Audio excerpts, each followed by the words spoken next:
if I may add, I think what will really convince Mayor Lenny to run for president in 2028 will not be anyone except the people of Naga.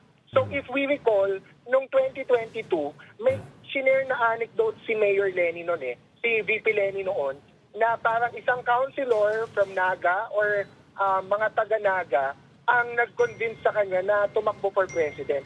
And I think that will be the same story in 2028 na, of course, tayo, kami, yung mga supporters and specific supporters bawat province or bawat city, that will help a lot in urging Mayor Lenny to run for president. But ang magiging clincher dyan ang magiging decisive call dyan is if there's a call from Naga, from the people of Naga themselves, for VP Lenny to run again. Meron din nagsabi kanina na baka mas definitive na talaga na hindi tatakbo si Lenny kung meron na siyang ini-endorse na iba. For Naga.